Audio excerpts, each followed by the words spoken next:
ने कहा माता, आप तो जितने लोगों को आपने मार दिया उन सबको जिला दो, यही मुझे वरदान दे। मेरा वरदान यही है कि जितने लोगों को आपने यहाँ अपने मंदिर के आमने सामने मार दिया इनको जिला दो, क्योंकि इनको पता नहीं था कि ये कर क्या रहे। और ये कहकर के भरत जी वहां से चले गए।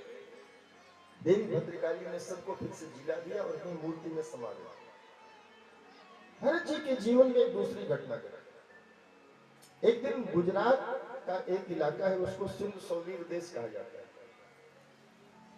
सिंध सोवीर देश का राजा रोहण गंगा सागर के तट पर भगवान कपिल से ज्ञान लेने के लिए जा रहा है और पालकी में बैठा है। 4 कहारों ने पालकी को उठाई हुई। अभी उसका ही राज्य था। इक्षुमती नदी के किनारे एक कहार बीमार हो गया। बाकी 3 कहार कहने लगे, महाराज हम पालकी कैसे उठाएं, हमारा एक साथी बीमार हो। राजा ने कहा, अभी मेरा ही राज्य है, जिसको मर्जी तुम लाओ और पालकी में जोत लो। कोई नहीं मिला, ये भरत जी मिल गए, हट्टे कट्टे नौजवान तगड़े। भरत जी से कहा, राजा की पालकी उठा इसको। भरत जी ने पालकी उठा। लेकिन भरत जी जब कहारों के साथ मजदूरों के साथ पालकी लेकर के चलने लगे तो भरत जी की चाल में मजदूरों की चाल में अंतर था। भरत जी कोई चींटी, कोई कीड़ा मकोड़ा, कोई जीव जंतु देखते हैं तो रुक जाते हैं, उछल पड़ते हैं। भरत जी सोचते हैं या तो वो पहले निकल जाए या तो मैं पहले निकल जाऊं। कई बार चींटियों का टोला उनकी लाइन बनी हुई है। भरत जी रुक जाते हैं, या उछल पड़ते हैं, या दाहिने हो जाते हैं या बाएं हो जाते हैं। और ऐसा सब होने में राजा को परेशानी खड़ी हो गई। राजा का सिर जो है कई बार दाहिनी ओर टकराता है, कई बार पालकी के बाईं ओर टकराता है, कई बार ऊपर छत में टकरा जाता है। राजा कई बार गिरने जैसा हो जाता है।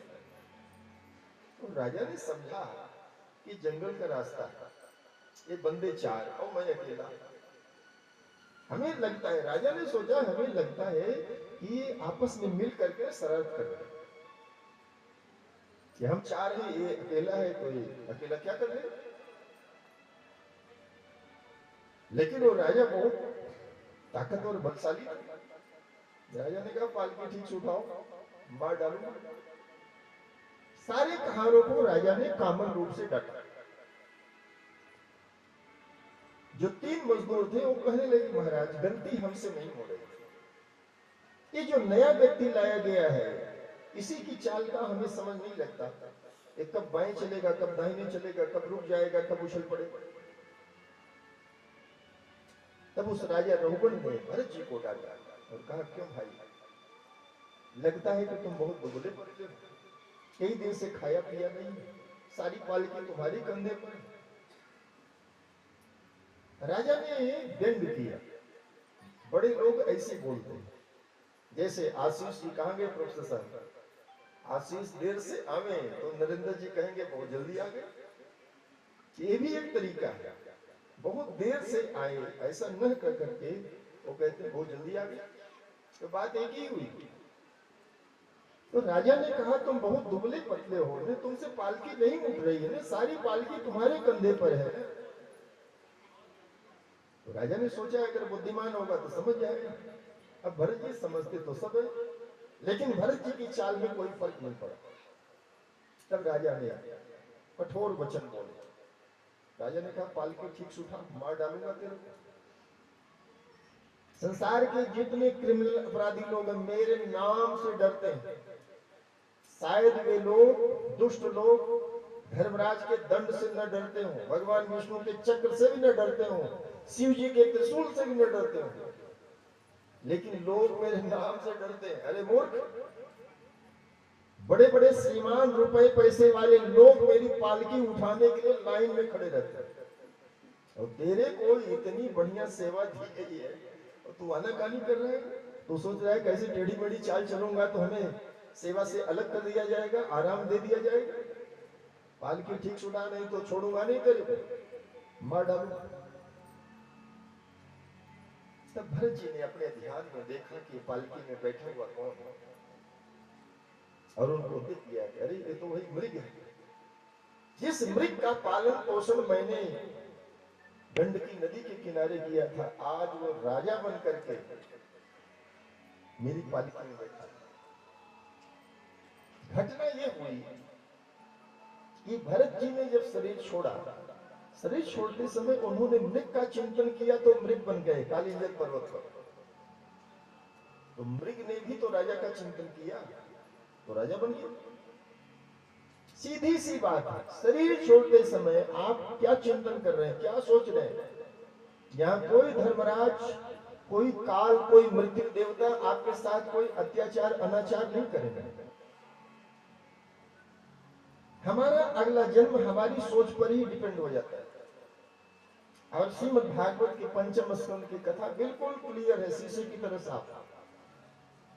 मृग ने राजा का चिंतन किया, भरत का चिंतन किया तो राजा बन गया, और भरत ने मृग का चिंतन किया तो मृग बन गया। और भरत जी का एक दूसरा जन्म हो गया, अभी उसका पहले ही जन्म मृग के बाद। भरत जी को मन ही मन बड़ी हंसी आई कि परमात्मा देखो कैसा खेल करता है। याद रखिए, कोई अगर समझता है कि हमने अपने दुश्मन को गोली से मार दिया, जहर दे करके मार दिया, तो भूल में, आज नहीं तो कल अगले जन्म में मिलेगा, उसको दूसरे ढंग से मिलेगा। यहां लेना और देना, परिवार के जितने सदस्य हैं आप उनसे लड़ाई मत करो, झगड़ा मत करो।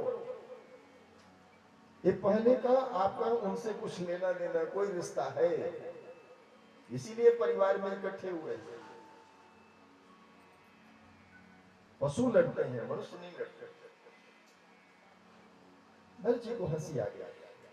भरत जी ने सोचा कि जब वो मृग राजा बन करके मेरे कंधे पर बैठी गया, जब ये मृग होता था तब भी मैंने कितनी बार इसको उठा करके अपने कंधे पर बैठाया, आज ये राजा होकर के मेरे कंधे पर बैठा है तो कौन सी बड़ी बात हो गई। और इसलिए भरत जी की ममता फिर से जाग गई। भरत जी ने सोचा जिस मृग के लिए मेरे 2 जन्म निकल गए, आज वह राजा बनकर के मेरे नजदीक आया है, तो चलो मैं उसको ज्ञान दे देता हूं। भरत जी ने राजा रघुवर से कहा कि तू मुझे क्या मारेगा, और मुझे मार करके तुझे मिलेगा क्या? भरत जी ने कहा मैं तो पहले से मरा हुआ हूं, मरा हुआ नहीं होता तो मैं साधु बनता। कोई व्यक्ति जब किसी के दरवाजे पर जाकर के उससे कुछ मांगता है तो समझिए मर ही गया। रहीमन वेदन मर चुके जे कुछ मांगन जाए, उनसे पहले वे मुए जिन मुख निकसत न। इसीलिए भगवान गौतम बुद्ध ने अपने सन्यासियों साधुओं से कहा तुम भिक्षु हो।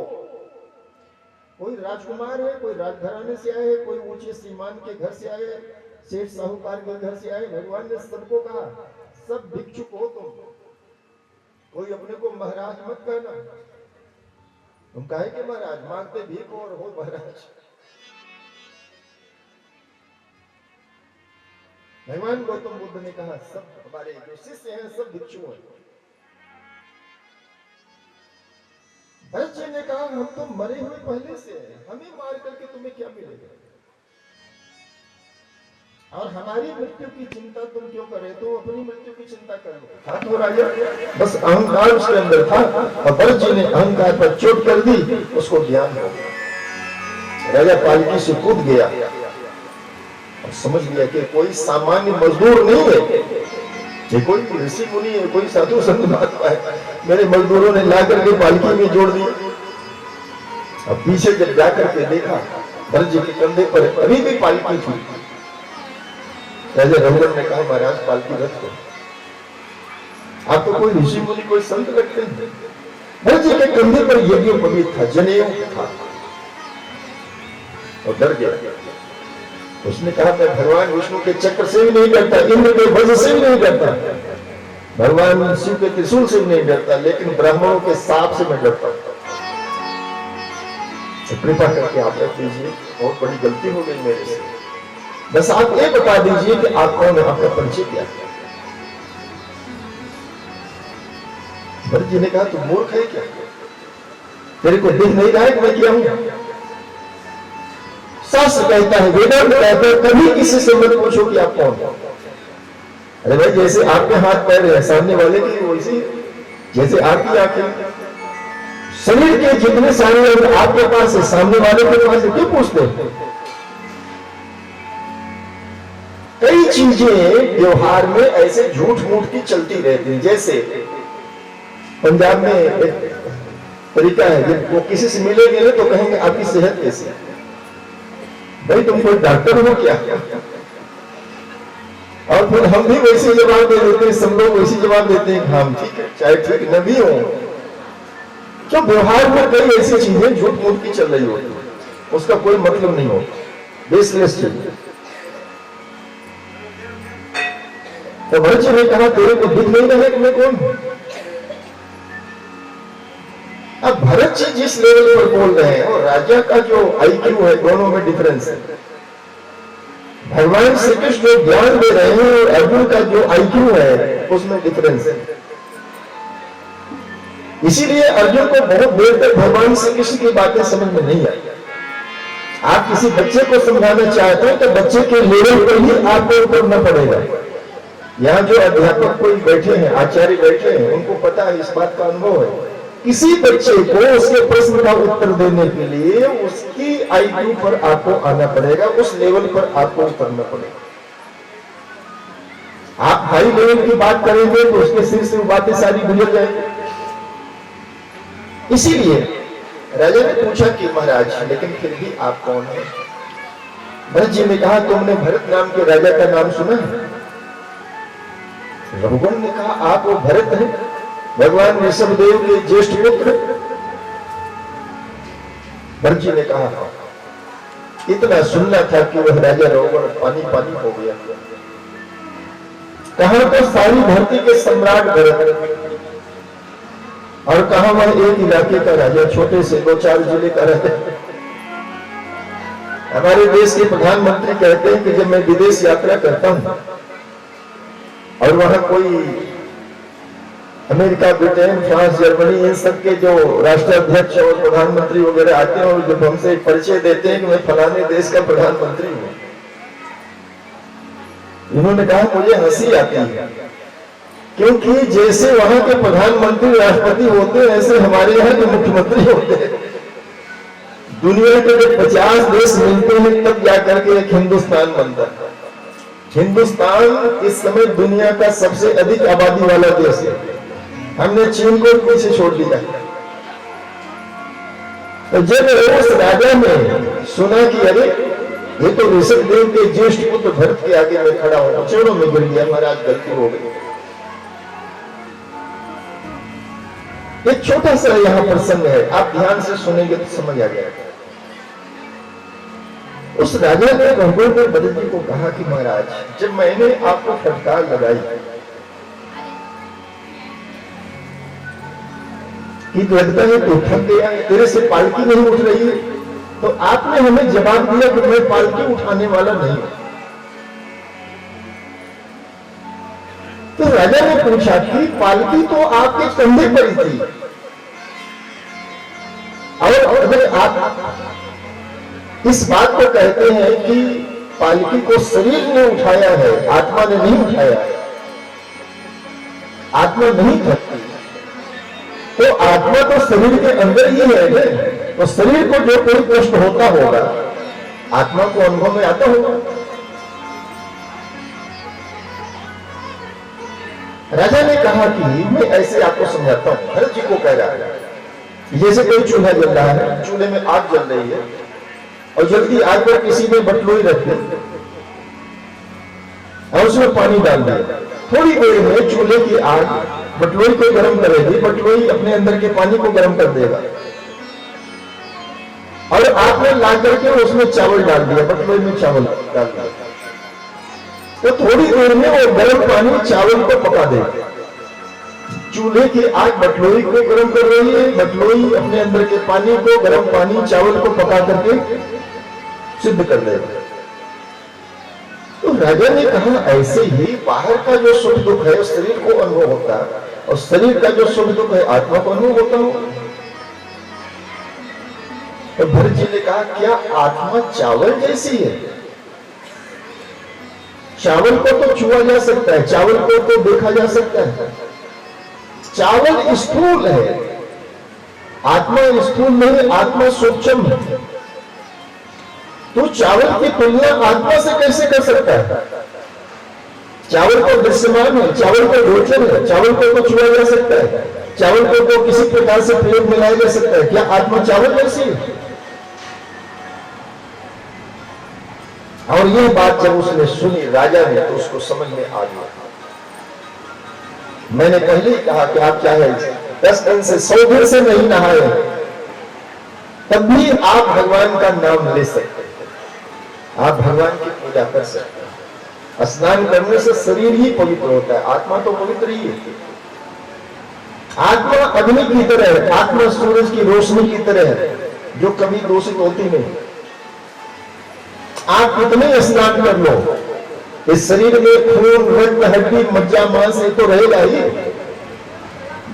तो शरीर कैसे शुद्ध होगा? आप बताओ। अभी दिवाली आ रही है, अभी दशहरा भी था, दिवाली में मिठाई की दुकान में बढ़िया बढ़िया मिठाइयां सजी होती, और आप वहां गए और मान लो माता चिंतपूर्णी गया, और वहां से दुकानदार ने जो मिठाई आपके लिए किलो 2 किलो उन्होंने तौल करी, और उसी में से एक लड्डू आपने खा लिया, तो क्या बाकी जो लड्डू है वो माता के मंदिर में जाएगा? तो झूठा हो गया, हुआ कि नहीं? अभी वही मिठाई दुकानदार के शोकेस में थी, तो कितना उसको आदर मान सम्मान की दृष्टि से लोग देखते थे। लेकिन जैसे आपने वहां से एक भी लड्डू उठा करके मुंह में डाला, सब मिठाई झूठी हुई। तो इस शरीर का इतना दोष है, आप ये नहीं कह सकते कि हमने तो स्नान किया है, स्नान करने के बाद मिठाई उठा करके मुंह में डाला। चाहे स्नान किया हो चाहे नहीं किया हो, दोनों बराबर है। इसीलिए संत कहते हैं, यह तन विष की बेलरी, ये तो विष की बेल है। जब आप परमात्मा का नाम लेते हैं तभी ये शरीर शुद्ध होता है। और इसी प्रसंग में एक छोटी सी बात आई, जो विष्णु पुराण में, विष्णु पुराण में ऋभु नाम के एक संत है जिनका नाम है ऋभु,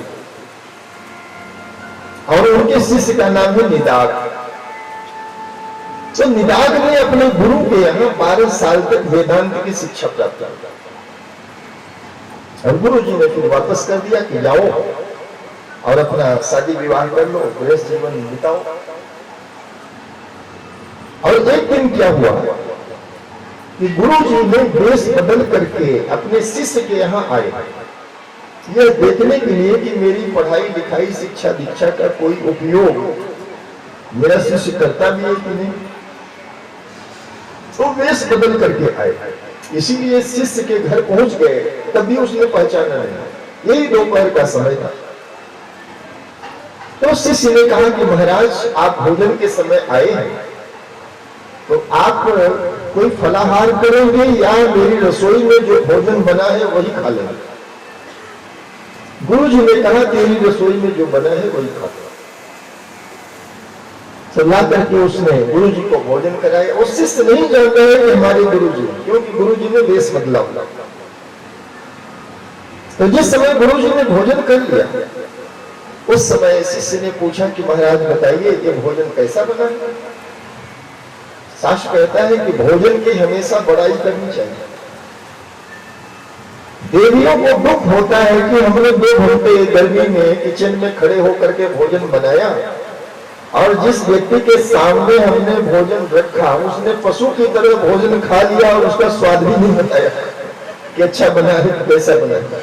और इसीलिए जब खाने वाला नहीं कुछ बोलता तो जानबूझ करके पूछती है कि इसमें नमक मिर्च सब ठीक तो है ना, कि कम से कम अब तो बता दें ये भोजन कैसा बना। तो उस शिष्य ने भी अपने गुरु जी से पूछा कि महाराज भोजन कैसा बना? तो गुरु जी ने कहा भाई भोजन तो हमने किया नहीं। तो शिष्य कहने लगा कि चलो कोई बात नहीं, ये जो फलाहारी चावल की केसर डाल करके मेरी पत्नी ने खीर बनाया, ये तो जरूर आपको अच्छा लगा होगा। गुरु जी ने कहा मैंने देर को पहले कहा मैंने भोजन किया नहीं। भोजन करना ऐसा भी होता है जैसे किया गया, ऐसा भी भोजन करना होता है। इसीलिए भोजन करते समय भोजन की लड़ाई मत करो, झगड़ा मत करो। नमक ज्यादा है, तेल ज्यादा है, ठंडा है, गर्म है, ये है वह। अन्न ब्रह्म है। अचानक उस शिष्य को याद आ गया कि ऐसी बातें ना मेरे गुरु जी बोलते थे। ध्यान से देखा तो उसको पता चल गया कि तो हमारे गुरु जी बैठे। फिर उसने चरणों में गिर करके माफी मांग, महाराज गलती हो गई। गुरु जी ने कहा मैंने तेरे को जो ज्ञान दिया उसका तो उपयोग नहीं कर रहा है। माफी मांगी और कहा कि आगे से ऐसी गलती नहीं। गुरु जी चले गए। 6 महीने के बाद वो रिंभू नाम के ऋषि फिर आए, निदाग के आए, ये देखने के लिए कि अभी मेरा शिष्य क्या कर रहा है। तो जिस समय आए उस समय भी दोपहर का ही समय था और देखा कि उनका शिष्य जंगल से लकड़ी लेकर के आ रहा था। लकड़ी का एक गट्ठर सिर पर, एक कंधे पर, एक हाथ में लटकाया हुआ। तो गुरु जी ने वेश बदला हुआ। गुरु जी ने निदाग से पूछा कि भाई तुम इतना बोझ लेकर के खड़े क्यों हो? क्योंकि जिस किसी के सिर पर बोझ है, शरीर पर बोझ है, कंधे पर बोझ है, वो खड़ा नहीं रहेगा। या तो बोझ रख देगा या तो जल्दी से जहां उसको जाना है वहां जाएगा। और मूर्ख ही होंगे कि शरीर पर, सिर पर बोझ लेकर के खड़े। उस शिष्य ने, निदाग ने कहा महाराज देखो वो राजा की सवारी आ गई और ये रास्ता सकरा है और मैं बोझ लेकर के जाऊंगा, लोग धक्का मुक्की करेंगे, सब गिर जाएगा। मैं सोचता हूँ राजा की सवारी निकल जावे तब मैं जाऊँ। तो गुरु जी ने कहा कि तुमने दिखाया कि राजा। तो गुरु जी ने कहा उस भीड़ में मुझे पता नहीं चल रहा है कि राजा कौन है। तो शिष्य ने कहा, निदाग ने कहा कि जो हाथी पर बैठा है वो राजा है। तो गुरु जी ने कहा तुमने और मुसीबत खड़ी कर दी, इसमें हाथी कौन है, राजा कौन है? तब निदाग ने अपने सिर की सारी लकड़ी नीचे रख दी और उछल करके गुरु जी के कंधे पर बैठ गया। उसने कहा मेरी तरह जो ऊपर है वो राजा है और आपकी तरह जो नीचे है वो हाथी है। तो गुरु जी ने कहा तू कौन है और मैं कौन है?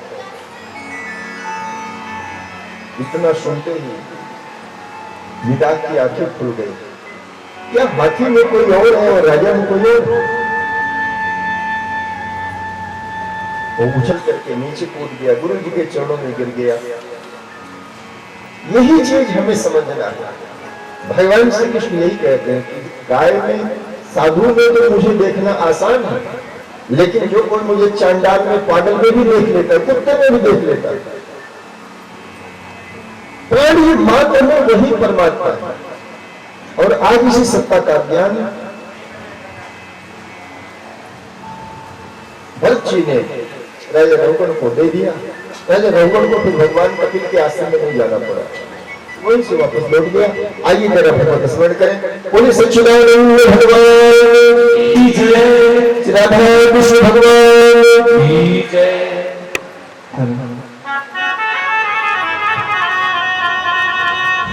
जो करते रहोगे भजन धीरे धीरे, जो करते रहोगे भजन धीरे धीरे, जो करते रहोगे भजन धीरे धीरे, जो करते रहोगे भजन धीरे धीरे, तो मिल जाएगा वो सजन धीरे धीरे, तो मिल जाएगा वो सजन धीरे धीरे।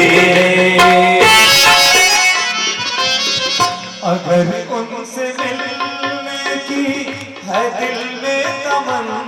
तमन्ना, अगर प्रभु से मिलने की है दिल में तमन्ना, अगर हरि से मिलने की है दिल में तमन्ना, करो शुद्ध अनंता करण धीरे धीरे, करो शुद्ध अनंता करण धीरे धीरे, जो करते रहोगे भजन धीरे धीरे, जो करते रहोगे भजन धीरे धीरे, जो करते रहोगे भजन धीरे धीरे, तो मिल जाएगा वो सजन धीरे धीरे।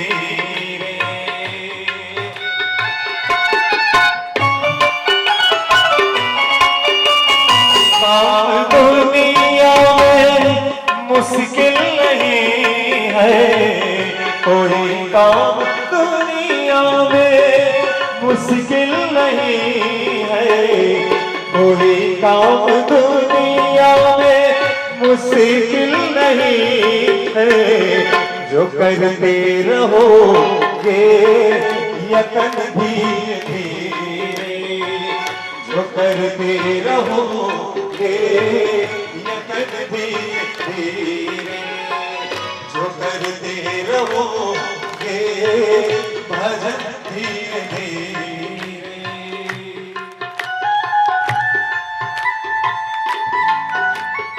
हम स्कूल को दोष देते हैं, आचार्य को दोष देते हैं, प्रिंसिपल को दोष देते हैं, अपने बच्चे को नहीं।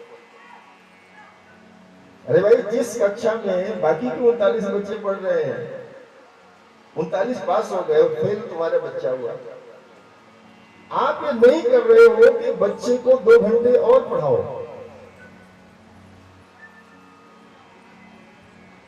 हमारा धैर्य जवाब दे जाता है। सुखदेव जी कहते हैं कि राजा परीक्षित, ये 28 प्रकार के नरक हैं, जीवों को इसमें बड़ी यातना भोगनी पड़ती है। परीक्षित से भी गलती हुई है, एक ऋषि के गले में मरा हुआ सांप डाल दिया। ये कोई सामान्य घटना नहीं। परीक्षित ने कहा, मेरे माथे पर जो कलंक लगा है कैसे मिटेगा, क्या हमें भी नरक में जाना पड़ेगा? परीक्षित का यह प्रश्न था, 6वां प्रश्न था कि क्या कोई व्यक्ति, उसने बहुत पाप किया हो और नरक जाने से उसे बचाया जा सकता है? किसी ने खूब पाप किया हो और नरक जाने से बच सकता है क्या? सुखदेव जी ने कहा, बच सकता है।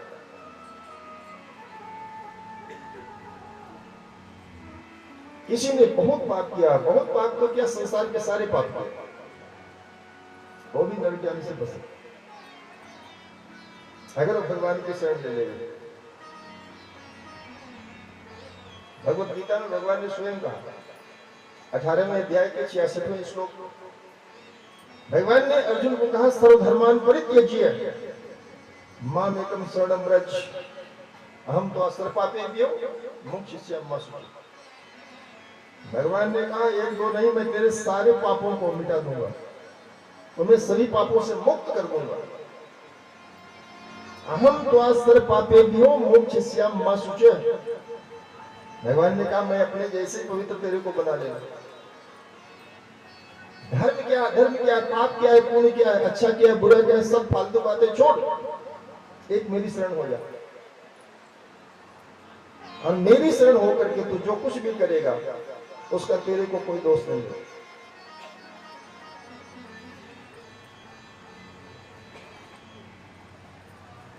परीक्षित ने कहा, महाराज आप कोई हमें इसका उदाहरण दो कि किसी ने खूब पाप किया हो, नरक जाने से बच गया।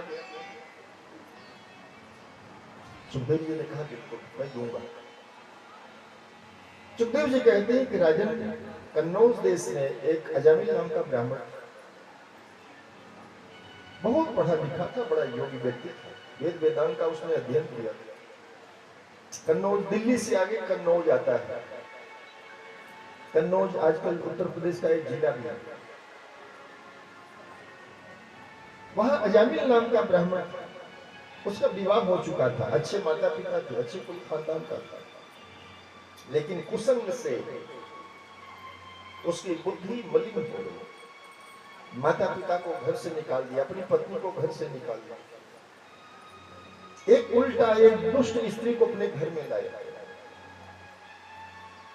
वो दुष्ट स्त्री आकर के उसने पूछा कि ये दोनों कौन है? अजामिल ने कहा मेरे माता पिता। 2-4 दिन तो ठीक ठाक रही, उसने कहा ये रात में सोते हैं ना तो खांसते बहुत हैं, मेरी नींद खराब हो जाती है, इनको हरिद्वार भेजो। अजामिल ने भेज दिया। अजामिल की पत्नी को भी उस दुष्ट स्त्री ने निकलवा दिया, या तो ये घर में ये रहेगी या तो मैं रहूंगा। अजामिल ने अपनी पत्नी को निकाला, पाप से ग्रस्त हो गया, सब जितनी विद्या वगैरह पड़ी थी सब भूल भाल गया। चंडीगढ़ में बहुत IAS IPS लोग, वो भी अपनी पत्नी से, चाहे वो दूसरे के मुकदमे सुनते हैं, अपने घर में वो भी लड़ाई लड़ रहे हैं, वो भी तलाक का केस लड़ रहे हैं। आप ऐसा मत सोचना कि जो पढ़े लिखे लोग हैं उनके घर में लड़ाई झगड़ा नहीं होता, बहुत हाई लेवल का मुकदमा लड़ रहे हैं, बाप से प्रॉपर्टी का मुकदमा लड़ रहे हैं, भाई से लड़ रहे हैं। अज्ञान किसी में भी उतर सकता है, पाप कोई भी कर सकता है। अजामिल था ब्राह्मण, लेकिन उसकी मति मलिन हो गई। समय आने पर उसे संतानें भी हुई। अजामिल ये समझता था कि जिंदगी ऐसे चलती रहेगी, लेकिन जिंदगी बहुत क्रूर है, जीवन में ऐसे कठिन मोड़ आ जाएंगे ना कि गाड़ी पलट जाएगी। और यही है अजामिल को। अजामिल कहीं कथा कीर्तन होवे तो मजाक उड़ाता है, कथा सुनने से क्या होता है, ऐसे राम राम करने से क्या होता है। अजामिल ये समझता था कि ऐसे हम नौजवान बने रहेंगे, शरीर बिल्कुल स्वस्थ रहेगा, लेकिन अब बीमारी उसको लगी, बीमार होकर के गिर गया, महीनों तक ठीक नहीं हुआ, कमजोर हो गया। अजामिल को आज पता चल गया कि अब दुनिया की कोई ताकत है मेरे जीवन की अंतिम घड़ी मुझे बचा नहीं सकती। कभी उसके घर में साधु संत महात्मा आए थे, संतों ने रोटी खाई थी, और संतों ने देख लिया कि अजामिल से अगर कहूं कि बैठ करके राम राम करना तो करेगा नहीं, क्योंकि इसकी बुद्धि मलिन है, एक तामसी विचार वाला है। इसलिए संतों ने एक उपाय निकाला। संतों ने उसकी पत्नी को, वही दुष्ट स्त्री जो उसके घर में रहती थी, संतों ने कहा अभी ये जो तेरे घर में स्त्री है ना, इसको एक संतान और होगा, और वह बेटा होगा, तो उसका नाम नारायण रखना, और यही हमारी दक्षिणा है। तुमने भोजन कराया, दक्षिणा नहीं देते, चलो कोई बात नहीं, दक्षिणा की लड़ाई नहीं करेंगे, हम लोगों को दक्षिणा मिल गई अगर तुमने अपनी होने वाली संतान का नाम नारायण रखा। तो संत तो चले गए। समय आने पर सच हुई संतों की बात, उसकी उस पत्नी को जिसको बाहर से लाया था उसको बेटा हुआ, तो उसको उसका नाम नारायण ही उसने रखा। अभी नारायण 3 वर्ष का हो गया। अजामिल बीमार होकर के चारपाई पर गिर गया, और आज उसने देख लिया कि अब मैं नहीं बच सकता। धर्मराज ने अपने 3 दूतों को भेजा, जाओ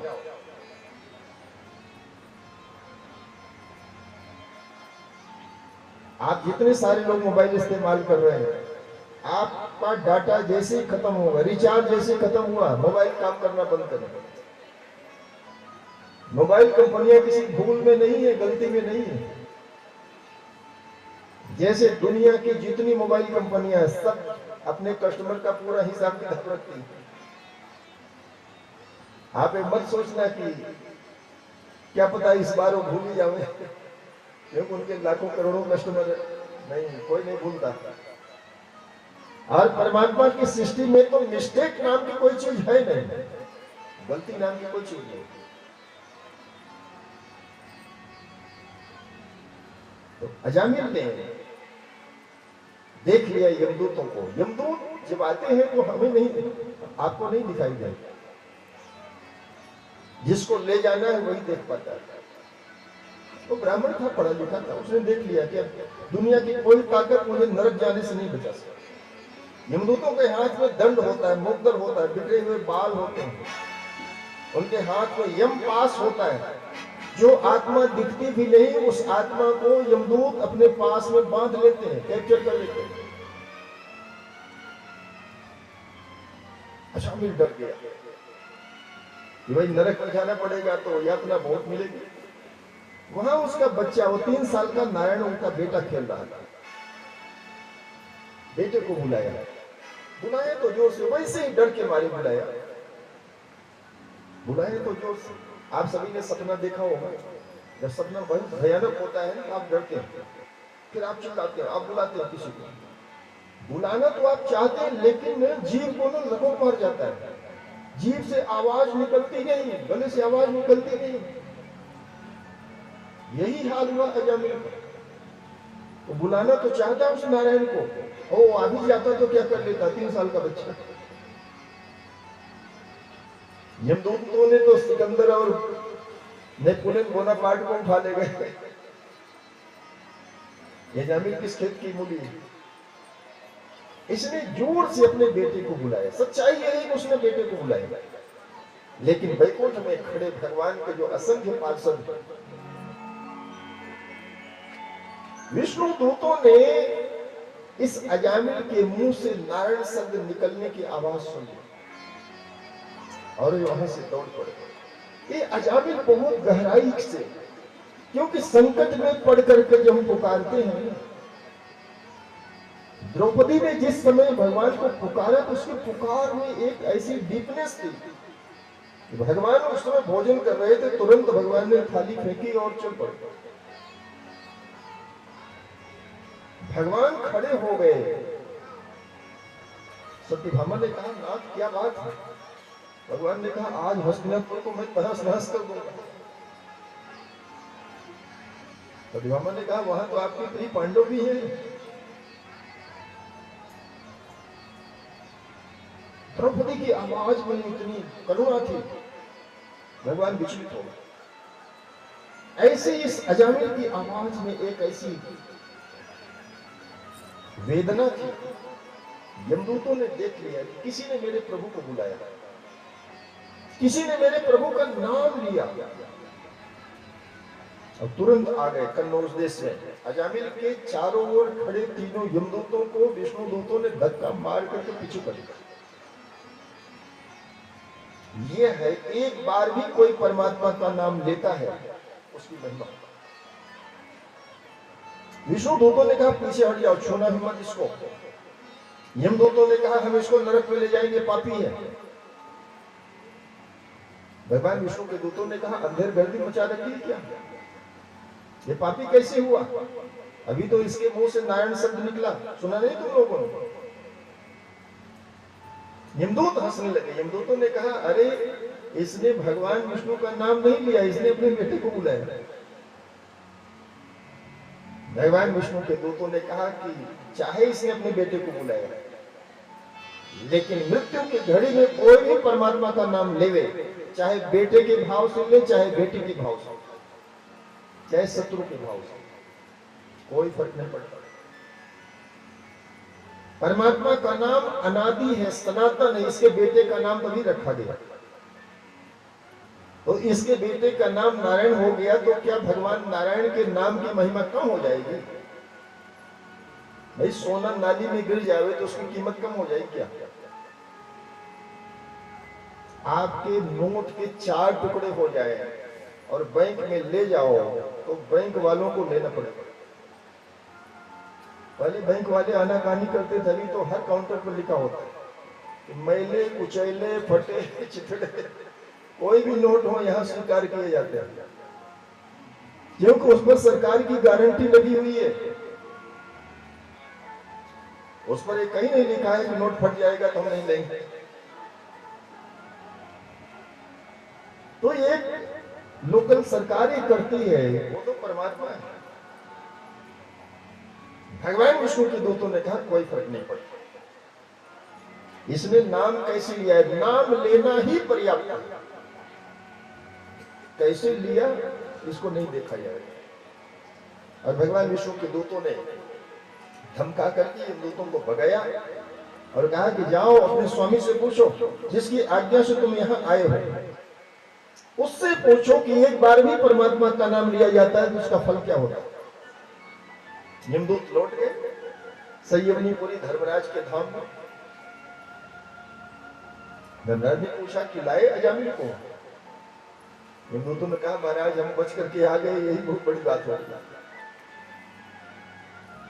वहां तो भगवान विष्णु के 4 दूत आ गए और उन्होंने हमें धमकाया, बहुत हड़काया। उन्होंने कहा इसने नारायण शब्द का उच्चारण कर दिया तो नरक में नहीं जाएगा। तो क्या ऐसा हो सकता है? धर्मराज ने कहा ऐसा होगा। मृत्यु की घड़ी में कोई परमात्मा का नाम किसी प्रकार से लेवे, चाहे डर करके, चाहे हंसी में, मजाक में, भय में, किसी प्रकार से। धर्मराज ने कहा वो भगवत धाम में जाएगा, उसके ऊपर हमारा अधिकार समाप्त हो जाता है, हमारा क्षेत्राधिकार नहीं है, हमारा ज्यूरिसडिक्शन खत्म। धर्मराज ने कहा इस पूरे ब्रह्मांड में हम 12 लोग, पहले तो ब्रह्मा जी, दूसरे भगवान शिव, तीसरे देवर्षि नारद, चौथे भगवान कपिल, 5वें स्वयंभू मनु, 6ठे राजा जनक, 7वें भीष्म पितामह, 8वें सुखदेव मुनि, 9वें प्रहलाद जी, 10वें राजा बलि। एक कोई बीच में छूट रहा है। धर्मराज कहते हैं 12वें में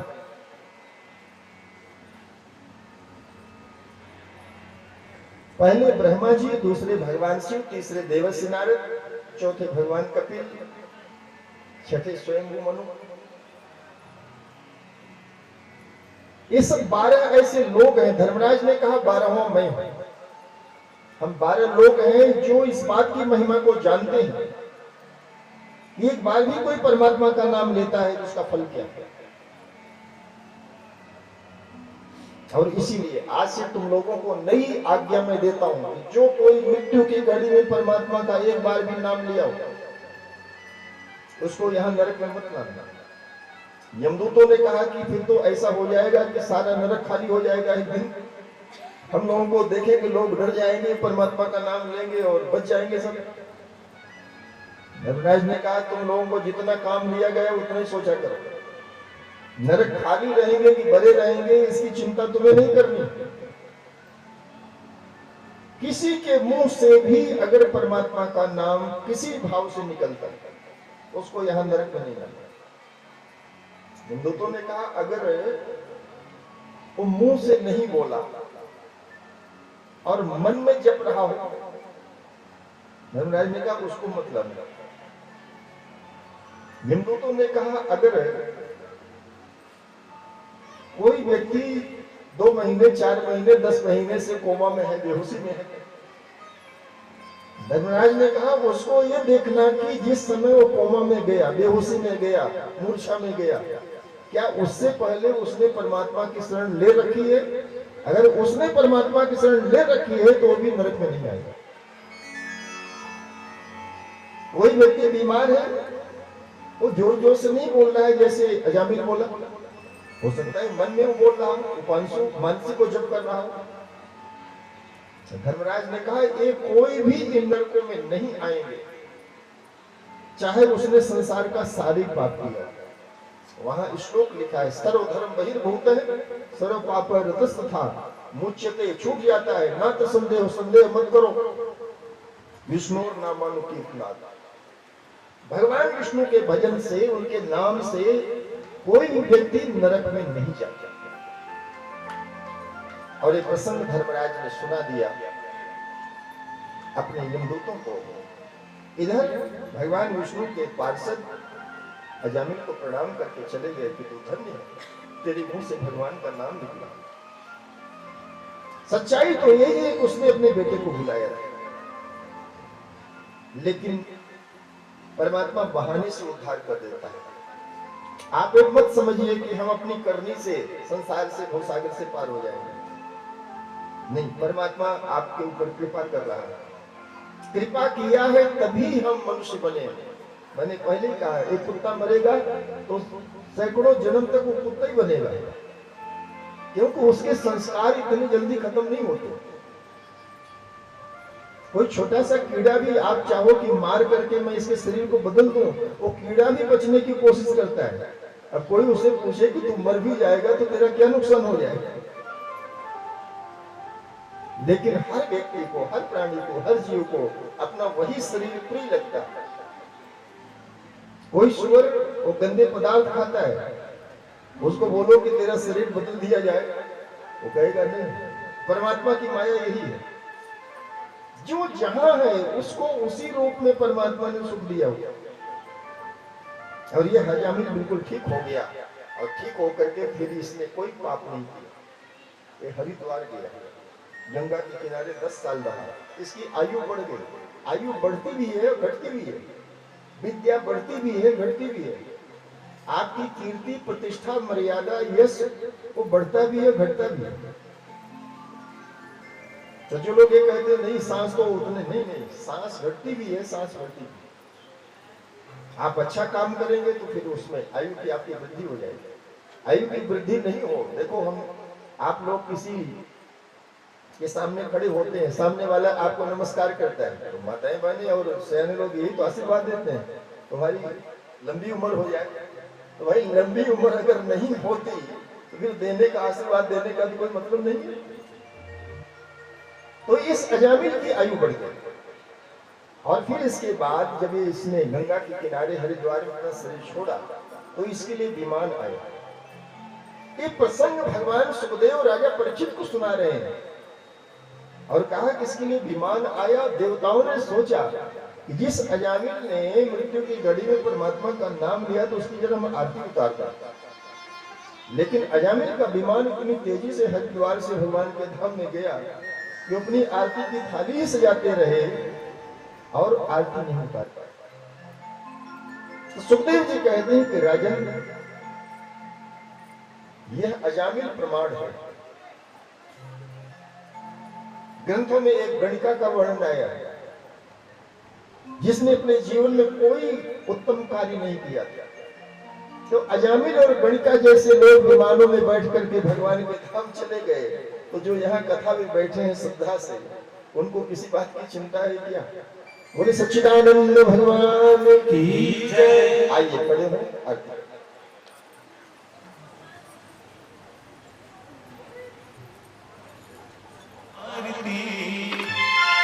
श्री भागवत भगवान की है आरती, पापियों को पाप से है तारती। भागवत भगवान की है आरती, पापियों को पाप से है तारती। पापियों को पाप से, पापियों को पाप से, पापियों को पाप से, पापियों को पाप से। भागवत भगवान की है आरती, पापियों को पाप से है तारती।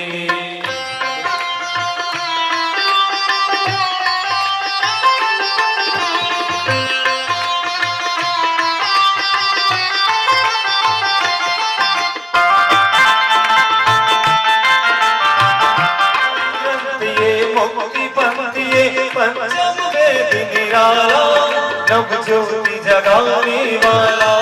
ये अमर ग्रंथ ये मुक्ति पंथ, ये पंचम वेद निराला, नव ज्योति जगाने वाला। हरि नाम यही, हरि धाम यही, हरि नाम यही, हरि धाम यही। जग के मंगल की आरती, पापियों को पाप से है तारती।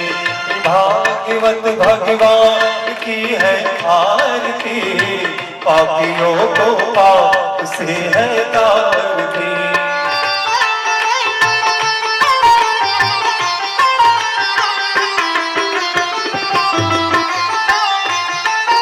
ये सारे गीत पावन पुनीत पापों को मिटाने वाला, हर दर्श कराने वाला।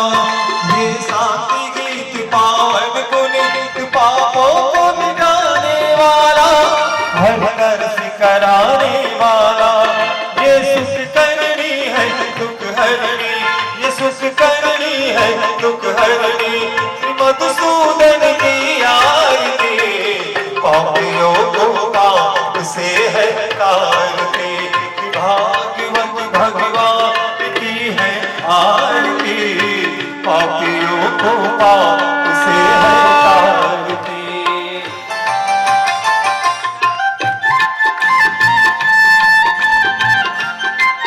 ये मधुर बोल जगपंथ को सनमार्ग दिखाने वाला, बिगड़ी को बनाने वाला। ये मधुर बोल जगपंथ को सनमार्ग दिखाने वाला, बिगड़ी को बनाने वाला। श्री राम यही घनश्याम यही, घनश्याम यही श्री राम यही, प्रभु की महिमा की आरती। पापियों को पाप से है तारती। भागवत भगवान की है आरती, पापियों को पाप से है तारती। भक्ति अम्बे की शक्ति है, प्रीत दिखाने वाला, प्रभु भक्ति जगाने वाला। कृष्ण भक्ति अम्बे की शक्ति है, प्रीत दिखाने वाला, प्रभु भक्ति जगाने वाला। हनुमान यही प्रहलाद यही, हनुमान यही प्रहलाद यही, ध्रुव नारद की आरती। पापियों को पाप से है तारती। भागवत भगवान की है आरती, पापियों को पाप से है तारती। पापियों को पाप से है तारती। कर्पूर गौरव करुणावतारम, संसार सारम भुजगेन्द्रहारम, सदा वसंतम हृदयारविंदे, भवं भवानी सहितं नमामि। त्वमेव माता च पिता त्वमेव, त्वमेव बन्धु च सखा त्वमेव, त्वमेव विद्या द्रविणं त्वमेव, त्वमेव सर्वं मम देव।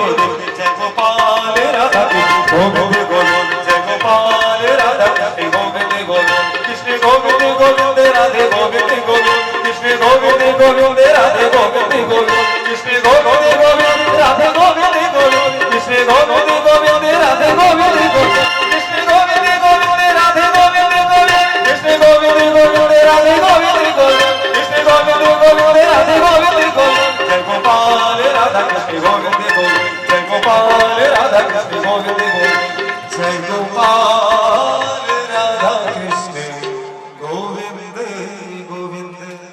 प्रेम से बोलिए श्री विघ्नेश्वर भगवान की जय, महारानी की श्री जय, राधा कृष्ण भगवान, की जय, श्री भागवत महापुराण, की जय, शनि भगवान, की श्री जय, भैरव भगवान, की जय, श्री हनुमान जी महाराज, की श्री जय, मापति महादेव की की जय, धर्म की जय, अधर्म का प्राणियों में विश्व का जय जय श्री राम, जय जय श्री राम, जय जय श्री राम।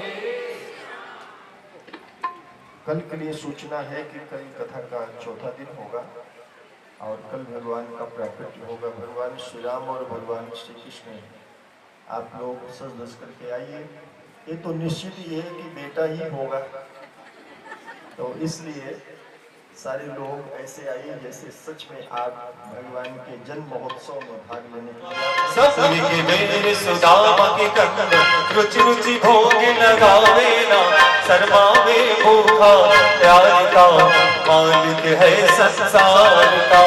दुर्योधन के मेरे त्यागी भूख लगे है उठ कर भागे, सागिर दुर्धर खाए ना, शर्मावे भूखा प्यार का, मालिक है संसार का। नरसी भगत की हुन्ने तारी, सावन सावन आयु गिरधारी, भगतन में सुख पाए ना, शर्मावे भूखा प्यार का, मालिक है संसार का। मीरा के प्रभु गिरधर नागर, सबको गले लगावे ना, शर्मावे भूखा प्यार का, मालिक है संसार का। दास सरल हो जा, दाता के दरबार में सभी खड़े हाथ जोड़, देने वाला एक है, आगे लाख करो सिया बलराम, जय जय राम मेरे प्रभु राम, जय जय राम करो कल्याण सीताराम, मेरे मन बस जाओ राधे श्याम। हरे कृष्ण हरे कृष्ण।